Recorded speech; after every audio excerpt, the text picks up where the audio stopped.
The TARDIS groaned and wheezed, its ancient engines settling down with a final sigh. The Doctor, her colourful coat a bright splash against the console room's soft glow, pulled a long lever. "Well, Matthew," she announced with a grin, "prepare to be amazed." Matthew, her newest companion, was still getting used to the unpredictable nature of their travels. He peered at the scanner screen, which showed nothing but a swirling grey soup. It looked less like an amazing new world and more like the inside of a cloud. He couldn't help but feel a little disappointed, but he tried to hide it behind a hopeful smile. The Doctor, of course, noticed everything. She patted the TARDIS console affectionately, as if it were an old friend. "Don't you worry, Matthew. Sometimes the most interesting places don't shout about it." The Doctor was never put off by a bit of mystery. In fact, she ran towards it. She grabbed her sonic screwdriver from a pocket and twirled it with practiced ease. The air of mystery was thick, almost a physical presence you could feel pressing against the TARDIS doors. What secrets was this silent, foggy world hiding from them? The possibilities were endless, and for the Doctor, that was the most exciting thing of all. With a final cheerful Geronimo, she threw open the iconic blue doors. A thick, pearly white fog immediately billowed into the TARDIS, cool and damp against their skin. It smelled of wet earth, old stone, and something else, something metallic and strange. Matthew coughed, waving a hand in front of his face. It was like stepping into a dream, where everything was soft-edged and indistinct. You couldn't see more than a few feet in any direction. The ground beneath their feet was soft, covered in a moss that seemed to drink the light. It was beautiful, but also a little bit scary. The silence was the strangest part. There were no birds singing, no insects buzzing, no wind rustling through unseen trees. The fog muffled every sound, creating a world of quiet contemplation. The Doctor took a deep breath, her eyes sparkling with curiosity. "Oh, this is interesting," she murmured, a statement that usually meant trouble was just around the corner. Matthew huddled deeper into his jacket, his sense of adventure warring with a growing feeling of unease. They had arrived on the planet Xylos, a world that had seemingly forgotten how to be seen or heard, wrapped in a blanket of profound and confusing mist.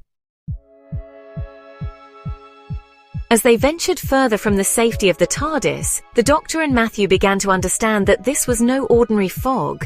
It didn't just make it hard to see, it seemed to make it hard to think. Matthew found himself forgetting what he was about to say, his thoughts drifting away like smoke. He'd look at a strange, twisted tree and a moment later, struggle to recall its shape. The Doctor, with her vast and powerful Time Lord mind, felt it too. It was like a gentle, persistent whisper at the edge of her consciousness, telling her to relax, to not worry, to let things go. It was a comfortable feeling, but also a dangerous one. This peculiar mist, which the Doctor soon dubbed the Veil of Unknowing, had a subtle effect on perception. It didn't cause dramatic hallucinations or terrifying visions. Instead, it gently sanded away the sharp edges of reality. Important details became fuzzy and seemed less significant. A sense of urgency would fade into a vague feeling that things could wait until tomorrow. The Doctor realized the fog was actively discouraging critical thought and observation. It was as if the entire planet was under a spell of apathy, a deep and cozy indifference that prevented anyone from noticing that something was terribly wrong. Matthew experienced this firsthand when he tripped over a large metallic object half buried in the moss. He looked at it for a moment, a strange piece of machinery with wires sticking out. It seemed important, yet the thought slipped through his fingers like water. He just shrugged and walked on, the memory of the object already fading. A few minutes later, the Doctor asked him what he had stumbled over. Matthew frowned, confused. He couldn't remember. He knew he had tripped, but the cause was now a complete blank in his mind. The fog had simply wiped the detail away. The Doctor understood the insidious nature of the problem. This wasn't just weather, it was a form of mass mental interference. It made people passive and forgetful, unable to connect cause and effect. How could anyone solve a problem if they couldn't remember what the problem was? How could they fight for their future if they couldn't focus on the present? The fog was a prison for the mind, a soft, comfortable cage that locked away curiosity and action. The people of Xylos weren't just lost in the mist physically, they were lost mentally, adrift in a sea of forgotten thoughts and unnoticed truths. It wasn't long before they met one of the planet's inhabitants. A figure emerged slowly from the swirling fog, walking with a slow, aimless shuffle. It was a woman with kind eyes, but they were unfocused, as if she were looking at something far away. She carried an empty basket. The doctor greeted her with a warm smile. "Hello there. Lovely day, isn't it? A bit atmospheric." The woman, whose name they learned was Elara, blinked slowly. "Oh, hello," she said, her voice soft and distant. I was going to the market, I think, but I can't seem to recall the way." The doctor and Matthew soon found a small village, though found was a strong word. They practically stumbled into it.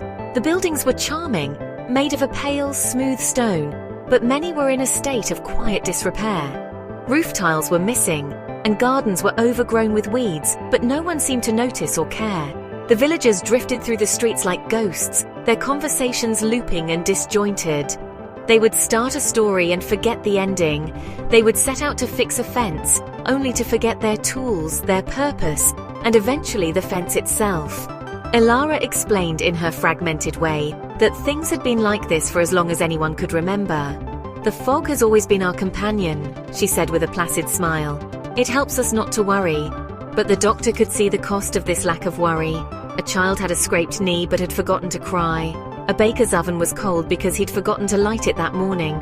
The community was slowly falling apart, not from a great disaster, but from a million tiny acts of forgetting. The fog was robbing them of their lives, one memory at a time. The doctor felt a surge of protective anger.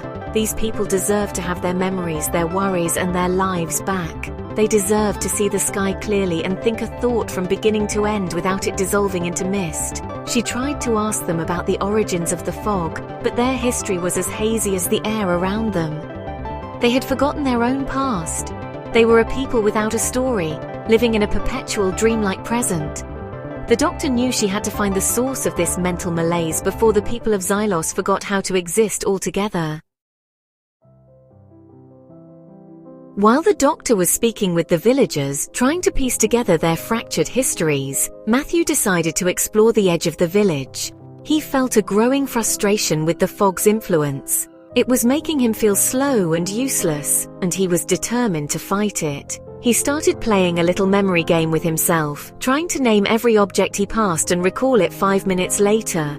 A stone bench, a crooked lamppost, a faded sign. It was difficult, like wading through mental treacle, but it helped him stay focused. His brain felt a little sharper, a little more his own. It was during this exercise that he stumbled upon something he had seen before.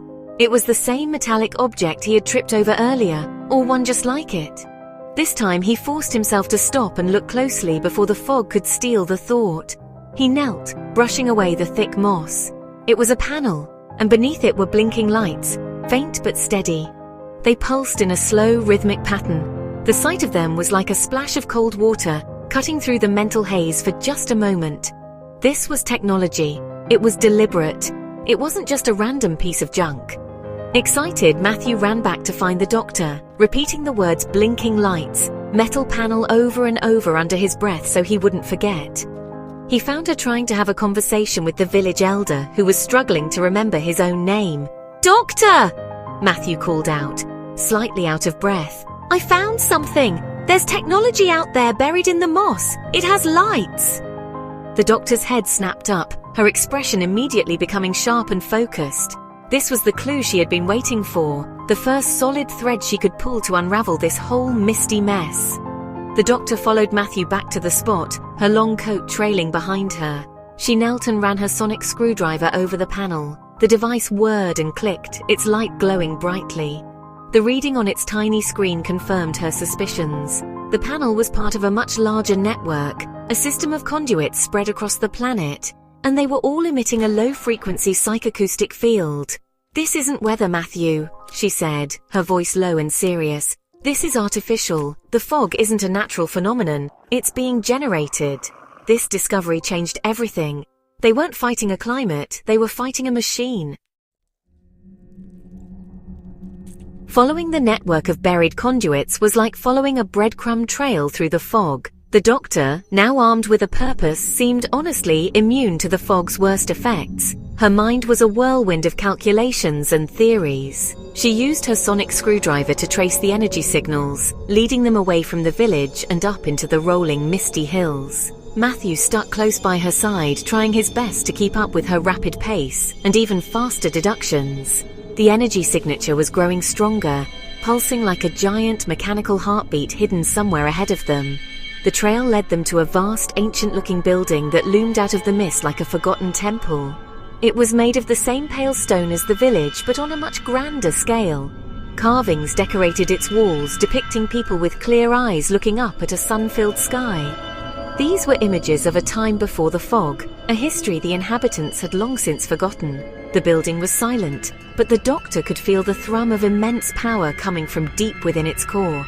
This was the source. This was the heart of the problem. Inside, they found a colossal chamber. In the center stood a magnificent and complex machine, a sphere of spinning gyroscopes, glowing crystals, and intricate wiring. It was beautiful, but it was also damaged. Sparks flew from a cracked conduit, and a deep discordant hum vibrated through the floor. A plaque on its base covered in dust read, "The Clarity Engine." The doctor realized its purpose instantly.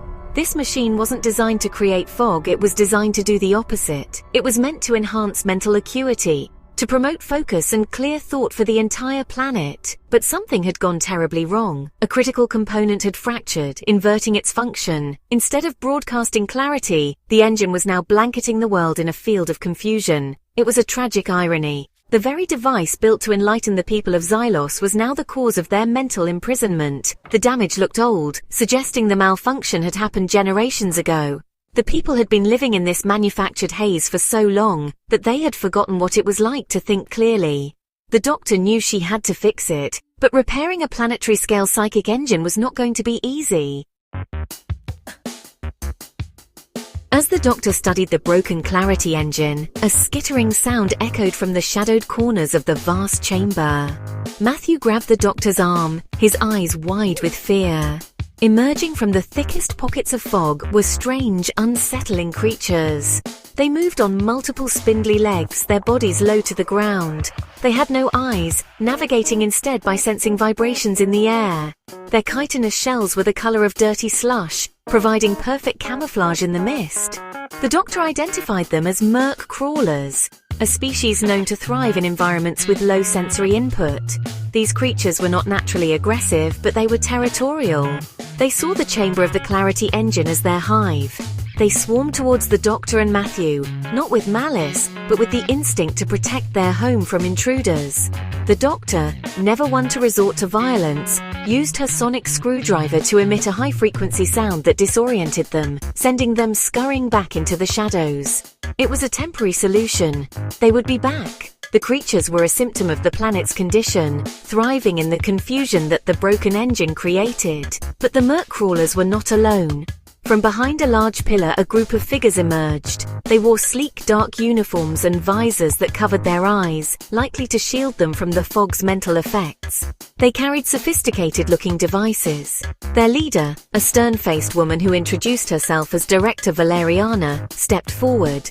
"The Clarity engine is under our protection," she stated, her voice cold and authoritative. "You will not interfere."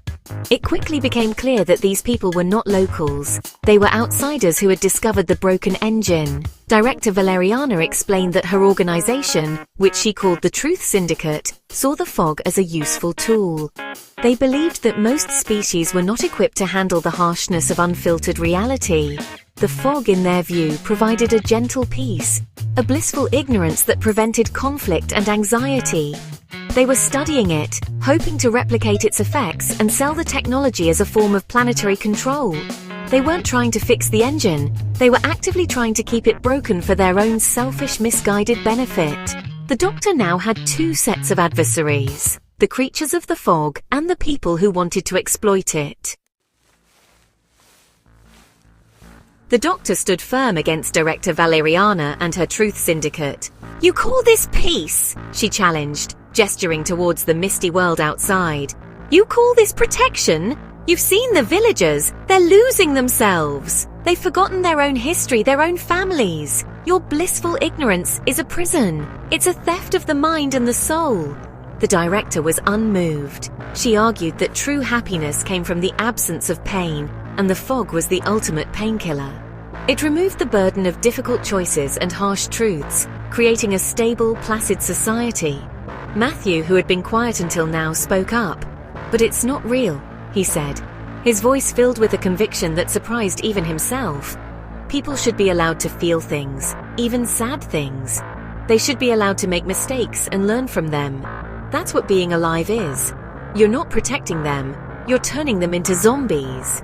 The director scoffed at his naivety, viewing his argument as simplistic and sentimental. Her agents raised their weapons, preparing to remove the doctor and Matthew from the chamber by force. The doctor, however, had noticed something important. The visors worn by the syndicate agents were not perfect shields. She could see them occasionally shaking their heads, trying to clear a thought. Their movements were slightly sluggish. The fog was affecting them too, just more slowly. The doctor realized that their belief in the fog's benefits was, in part, a product of the fog itself. It had subtly convinced them of their own righteousness, dulling their empathy and making them unable to see the profound damage they were perpetuating. They were victims of the very thing they sought to control. This gave the doctor an idea. She couldn't fight them with force, and she couldn't reason with them while their minds were clouded. She had to show them the truth. She needed to bypass their clouded judgment and make them see the consequences of their actions directly.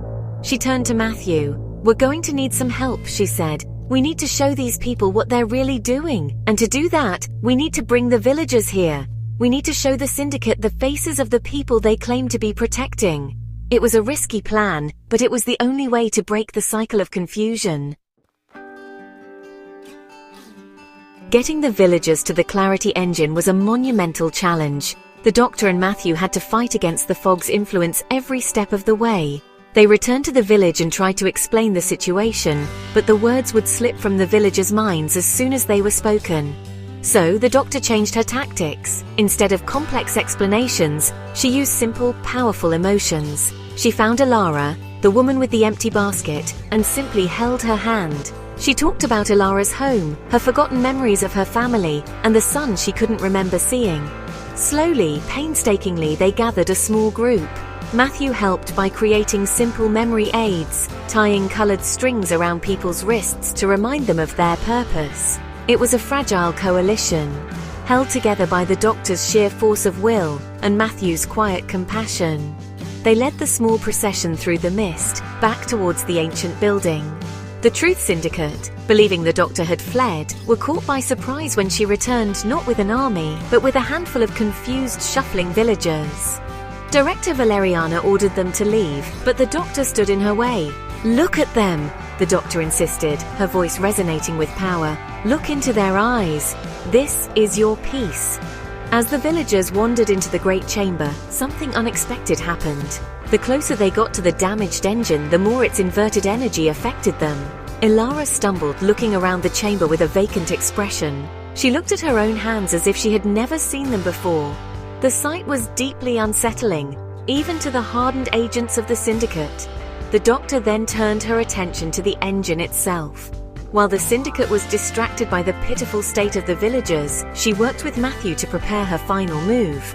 She explained to him that she couldn't just shut the machine down, that would plunge the planet into a sudden, shocking clarity that could harm the unprepared minds of the populace. She had to perform a delicate recalibration, a controlled repair. It required precise timing and a deep understanding of the engine's alien technology. The stage was set for a final confrontation, not of weapons, but of wits and empathy.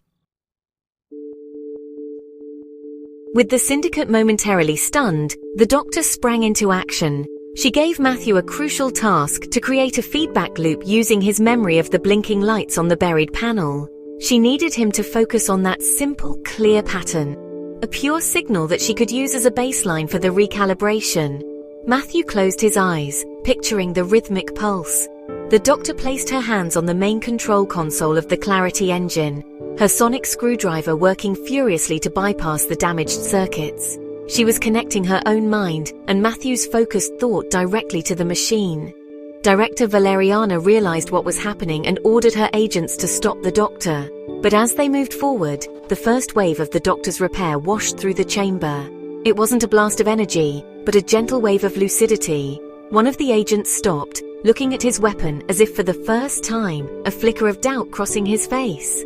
The director herself faltered, a forgotten memory of her own childhood, of feeling sad and learning from it, suddenly bubbling to the surface of her mind.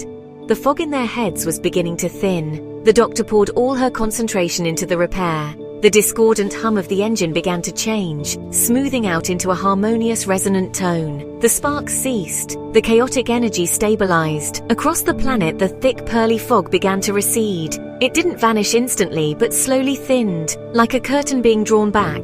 Sunlight, pale and golden, pierced the clouds for the first time in centuries, casting long shadows across the chamber floor. Elara blinked, looked up at the light, and a single clear tear rolled down her cheek. She remembered the sun. In the days that followed, Xylos woke up as if from a long dream. Memories returned, conversations found their endings, and people began to repair their homes and their lives. The Truth Syndicate, their minds now clear, saw the horror of what they had almost done. Humbled, they offered their resources to help the people of Xylos adjust. The doctor had learned something too. She saw how easily truth can be obscured, not just by lies, but by a simple lack of attention. She understood that clarity is not a given. It is something that must be constantly fought for. Perception shapes reality, and the greatest adventure of all is the struggle to see things as they truly are.